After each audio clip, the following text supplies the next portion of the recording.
Good morning, folks. We're well camped again at Loch Long, and I just thought I'd give you a quick impression of two wee lightweight one-man tents I've been trying. I'll swing round. This is mine, the wee Terra Solar Photon one. It was a dry but windy night last night and very cold actually. This is March and there's a fairly strong northerly breeze. But as you can see, the pitch is nice and tight, a lot of pegs, a lot of guys, but the payoff is that it's very stable.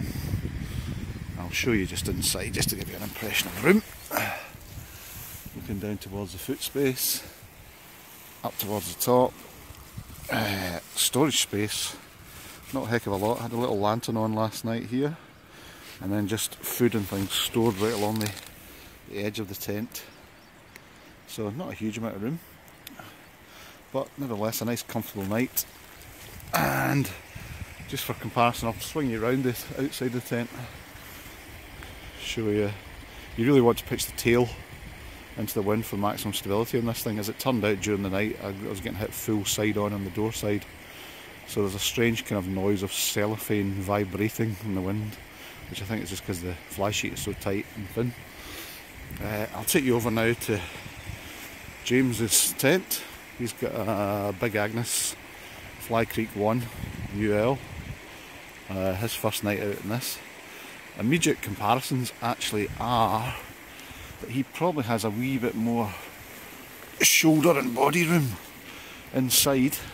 You'll see there's also a solid kind of wall to it around the bottom, and it vents with full mesh above that. But he said there was no problem with the breeze last night, so despite the wind, he wasn't cold, he said, which was great.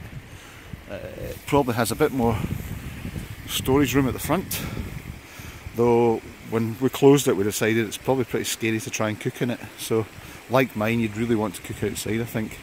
It's a 3-pole structure, very similar to the Solar Photon, with the pole hub in the middle, and then a pole shooting off to the left, right and to the rear, and it creates a very sharp profile.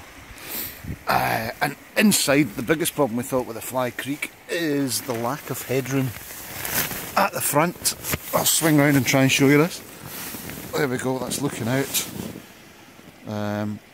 It's actually quite high in the middle. You've got a little gear loft, but when you sit up at the vestibule end, I'm 5'8", and my head is basically banging the top of the tent.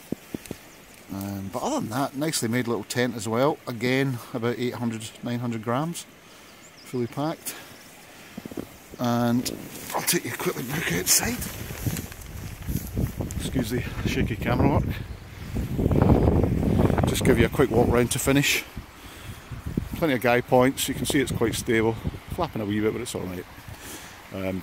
Big difference at the rear is it doesn't have a rear guy on the tail, just side guys.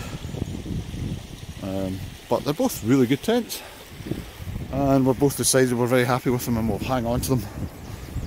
So we'll do some more reports later in the year once we've tested them a wee bit more. Thanks for watching again. Cheers, bye bye.